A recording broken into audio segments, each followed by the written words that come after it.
qu'un bon bouquin pour passer un dimanche d'automne. La rentrée littéraire a été plutôt riche en Aquitaine. Romans policiers, nouvelles érotiques ou textes en occitan. Nathalie Bernard, Louis Sanders, Jean Gagnère, Patrick Espagné, tous ces auteurs ont puisé leur inspiration dans la région. L'histoire de ces rencontres au fil des pages et dans l'intimité de l'écriture est signée Jean-François Meckel et Bernard Ostin-Harris. Le Minotaure est là, lourd, puissant, odorant sur le Les corps de la passages femme. qui le concernaient directement. Rien qu'en le Ces regardant, rappels je peux sentir incessants, le et d'ailleurs muscle. plutôt drôles vu de l'extérieur, sur ses Ma origines deja sociales, l'autorigodofiau, malgré les efforts que ses respectul parents et barbariei, lui-même avaient acusat fournis. privilegium Facez-vous peine. Inutile d'insister. Il faut lui honneur. Et puis, il y a eu ce chien, en ce matin d'octobre gris. Pour moi, c'est pas une souffrance d'écrire. C'est plutôt on écrit parce qu'on a une souffrance à sortir. Mais au moment où on écrit, non, c'est une jouissance. C'est un plaisir, mais c'est un jeu. Je me considère comme un amuseur, c'est pour ça que j'ai fait du roman policier, de la littérature de genre. Et tant qu'à essayer d'amuser la galerie, autant s'amuser soi-même.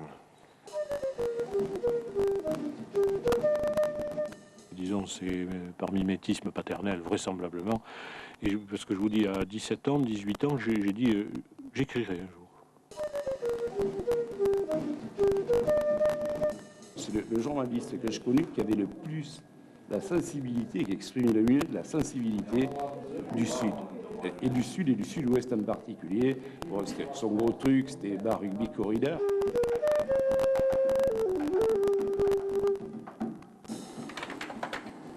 Elle a le regard marine des sirènes qui hantent son imaginaire. Nathalie Bernard, jeune auteure bordelaise, férue d'histoire de l'art, catégorie monstre, a d'abord frotté sa plume à l'univers fantastique. Des récits où Eros et Thanatos se vampirisent, un goût pour l'écriture issue des profondeurs.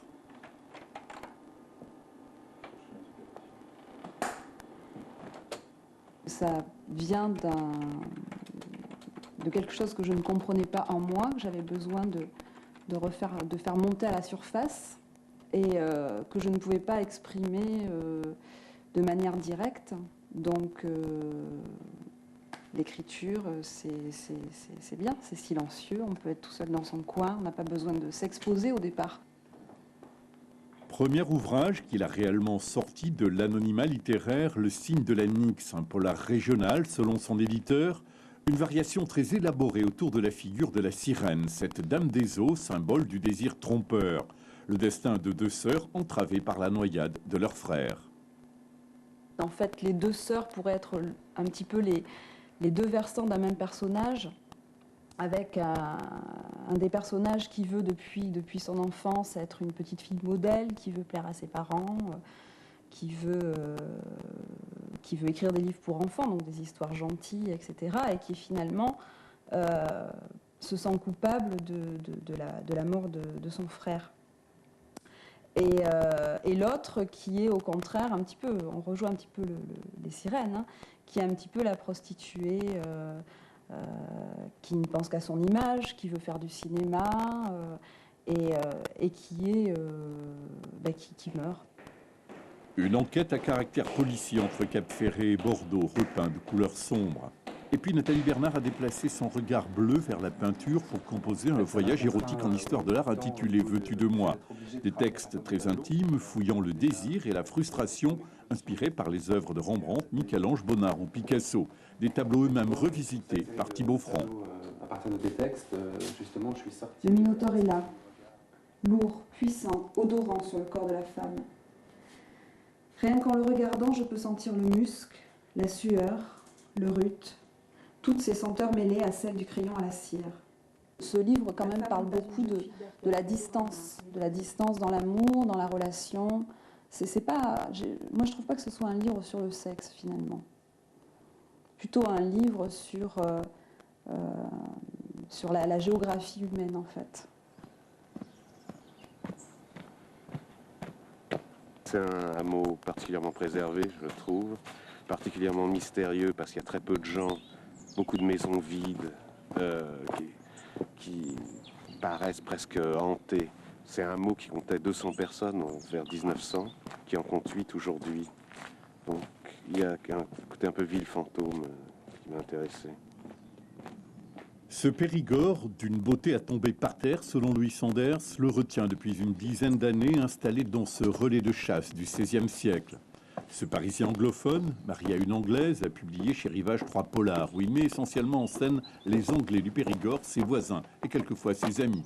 Passe-temps pour les âmes ignobles, comme des hommes, ou encore Février, le tout premier, directement inspiré par sa propre maison. C'est une maison qui est divisée en deux. Il y a deux parties, une partie qui ne m'appartient pas.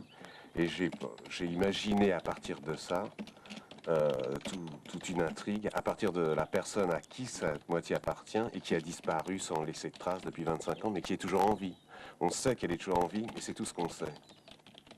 La suite est plutôt sanglante, comme l'ensemble de l'œuvre de Sanders, souvent noyée dans des brumes tout autant alcooliques que météorologiques. Assis dans son fauteuil en cuir, un verre à la main, il regardait d'un œil morne les flammes dans la cheminée. Sur les 3 bûches qui se consumaient était posé un livre et le feu, en léchant les pages, redoublait d'ardeur. Il leva son verre jusqu'à ses lèvres d'un geste machinal et avala une gorgée de whisky, en prêtant à peine attention au goût et aux sensations qui succédaient sur son palais. Il y a toute une société anglaise qui boit beaucoup. Enfin, il y a toute une société française qui boit beaucoup aussi, d'ailleurs. Mais je ne sais pas s'ils sont forcément dans l'ennui. La pesanteur de l'hiver, c'est une bonne source d'inspiration pour moi. Mais je ne pense pas que ce soit forcément de l'envie. Je pense qu'il y a le goût de la fête et le goût de l'ivresse aussi. Et pour son dernier ouvrage, l'écrivain a fait une infidélité au Périgord, une escapade en Cornouailles pour un roman d'aventure autour de la légende des naufrageurs. C'est un univers très pauvre et de gens qui vivent du malheur d'autrui. Tous ces naufrageurs qui attendent ou qui provoquent les naufrages, qui tuent tous les rescapés pour récupérer jusqu'à la moindre planche. Alors on ne sait pas si c'est vraiment de la légende ou de la réalité. En tout cas, récupérer ce qui vient des naufrages, c'est une réalité qui a existé jusque dans les années 1970.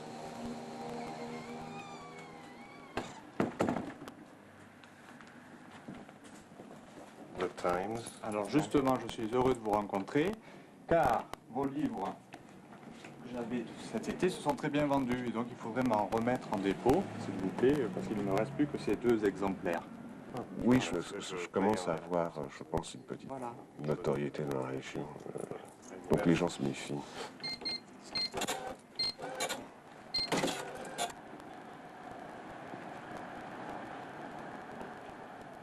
Après des décennies consacrées aux soins des corps, le docteur Jean Gagnère a dévissé sa plaque et regagné son jardin odorant afin de se consacrer à sa deuxième passion, l'écriture.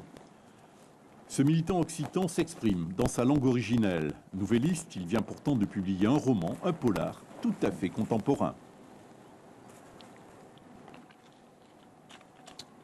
Commissari, che Barbansei. Taglio il primo mu, Darno Guillem io conegulo vu rapido e nervioso. Une mère la campagne, l'occuta de crachat, une type tomba d'un roussier, que dur semble pas clair, volen che n'autra venian cocher. Darno Guillem avio visto montro, un giura. Jean Granzei per, avevo cominciato a domandare che podio pas iperai, ma dei l'autre ribolo fiao, l'inspecteur Barbansei aveva raccrusa après lancia, pas chez vous prenez. Inutile d'insister, il faut l'honneur. Ça a été inspiré par la présence il y a quelques années ici d'une secte. Et j'ai pensé écrire effectivement un roman à partir de ça. Et puis l'idée d'un roman policier m'est venue parce que c'était un milieu tout à fait intéressant, hein, que j'ai côtoyé pendant plusieurs années. Le seul cadavre de l'histoire sera celui du gourou de la secte tombé curieusement du haut d'une falaise. Policiers et gendarmes locaux enquêtent, l'occasion de faire défiler une galerie de personnages peu ou prou inspirés de la clientèle de l'ex-médecin. Un travail de modernisation de la langue mené avec la collaboration de linguistes. On a travaillé, si vous voulez, le texte de façon à ce qu'il soit entièrement moderne, en particulier dans la vie d'un commissariat de police. Enfin, c'est des choses qui n'ont pas été jusqu'à présent beaucoup écrites en occitan. Hein. Et puis qui soit à la fois qui soit nettoyé de tous les francismes, de toutes les tournures faciles. Enfin, je veux dire, on a retrouvé une langue là extrêmement forte, vraiment périgourdine, et qui soit quand même ancrée dans la modernité. Et pour les non-occitanophones, l'un de ces recueils de nouvelles a été traduit Les portes de l'ombre nous font pénétrer dans un univers où réalité, fantastique et humour se mêlent et où se vérifie aussi ce goût pour l'humanité qui a poussé le jeune retraité à plonger les mains dans le charbon politique. Le fait d'être disponible, de regretter beaucoup le contact avec les gens, pas forcément de les soigner, mais de les rencontrer, de parler avec eux, de les côtoyer. Ça m'a beaucoup manqué. Au bout de 3 mois, je commençais à me sentir un peu en apesanteur, en me disant qu'est-ce que je fais là, bon. L'écriture n'a pas suffi à remplir ce temps.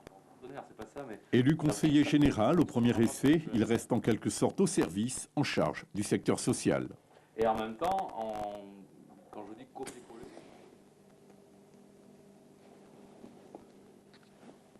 Il était bizarre. Il était bizarre, ce clébard. Il m'avait trouvé par hasard. Je fumais une clope sur le bord de la plage. L'esprit presque aussi vide que le ciel gris d'octobre. Il faut dire que j'avais fait la Java la veille. Dans un boui-boui tenu par une ancienne pute qui nous avait fait rigoler et picoler. Il lui restait que quelques débris de sa beauté passée et des fonds de bouteille à finir avant l'inventaire. Christian Vieussens, le musicien, se révèle comédien dans cet hommage à Patrick Espagnier disparu en janvier dernier. Il prête sa faconde gasconne aux mots charnus de Patrick dans ce texte intitulé La Gueuse, extrait du recueil de nouvelles éponymes. Il a toujours suivi de très près les concerts et la musique que je faisais. Et il était là, comme il était dans les concerts. Je me rappelle l'entendre encore me dire « Ouais, mets du gras dans ta musique », enfin, etc. Il était... c'était un... Il parlait juste. Le rugby, c'est une histoire d'homme. Moi, j'ai couvert tous les sports du monde parce que c'était mon métier. Et jamais, comme au rugby, j'ai retrouvé des personnages aussi fabuleux, même s'il y a beaucoup d'andouilles aussi. Hein. Le rugby, les bistrots, les taureaux et les femmes, tout le panthéon de Patrick Espagnier figé dorénavant dans une série de textes courts publiés sur le tard.